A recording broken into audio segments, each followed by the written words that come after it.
Hello students, welcome to a new lesson on concepts. Today let us see the capacitors connected in series.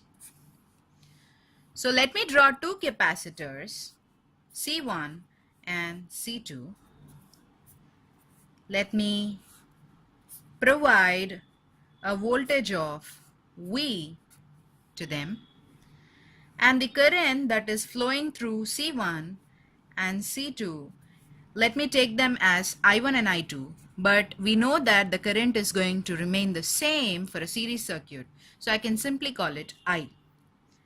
And the voltage that is across C1 can be taken as VC1, and that across C2 can be taken as VC2. Let me give a polarity for my voltage, so plus and minus. Now let us try to obtain an expression for the capacitors connected in parallel as well as series. So first let us focus on the series part. So let us try to apply KVL here. What is my KVL? The algebraic sum of the voltages in a closed path would be 0. So here I have three voltages, V, VC1 and VC2. So by KVL, I would get V minus V plus VC1 plus VC2 is equal to 0. Why have I taken minus V? Because I'm assuming my current to be in clockwise direction, and the arrowhead actually touches the negative sign first, and here coming to the capacitor end, it is touching the positive side of it. The same goes with C2. So for these two, I have written a positive sign, and for V, I have written a negative V. So I would get V is equal to VC1 plus VC2. We already know that the voltage across the capacitance can be written as 1 by C1 integral minus infinity to t I1 dt. 1 by C integral I dt is the expression that we obtained earlier. So the same way I would write VC2 is equal to 1 by C2 integral minus infinity to t I2 dt.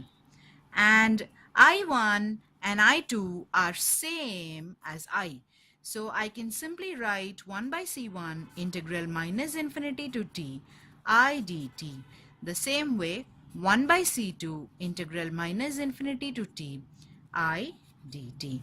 Now when I substitute these in the equation that I obtained earlier, let me name it as 1, I would get V is equal to 1 by C1 integral minus infinity to t I1 dt plus 1 by C2 integral minus infinity to t I2 dt, and already I have substituted I in place of I1 and I2. So I would get minus infinity to t I dt common and multiplied by 1 by C1 plus 1 by C2. On the left hand side, I have my total voltage that is present in the closed path, that is given to this specific combination capacitors in series, right? So I do not know the total voltage, but I can say that it is equal to 1 by C equivalent integral I dt. Integral limits would be minus infinity to t again. What is the C equivalent? This is the value we are interested in. This is the value which we want to obtain. We want to know the total capacitance value and how we can actually minimize such circuits. When we have two or more capacitors connected in series, what is the single representation of the capacitance? That is what we're finding out, right? So C equivalent, I'm taking that as C equivalent, and now when I equate my LHS and RHS, I would get 1 by C equivalent integral minus infinity to t I dt is equal to integral minus infinity to t I dt times my 1 by C1 plus 1 by C2. So I can cancel these two integration terms and I would end up in the expression which I wanted.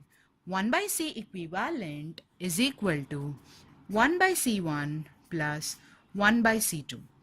So when I take two capacitors in series, I'm going to get this expression. So for n capacitors, I can simply say I would get 1 by C equivalent is equal to 1 by C1 plus 1 by C2 plus etc. till 1 by Cn.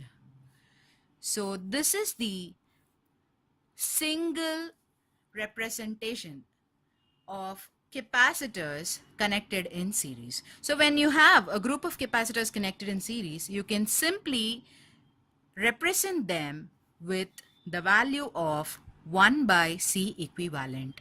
So when you actually take LCM here, you would get for this particular expression, you would get C equivalent is equal to C1 C2 by C1 plus C2. For calculation purpose, we can even take this because it is tough to actually calculate 1 by C1 and add it with 1 by C2 and then reverse the term again. So instead you can simply use this when you're given 2 or 3 capacitors and asked to find the equivalent capacitance. So let us see the relationship between capacitors connected in parallel in the upcoming session. Thank you.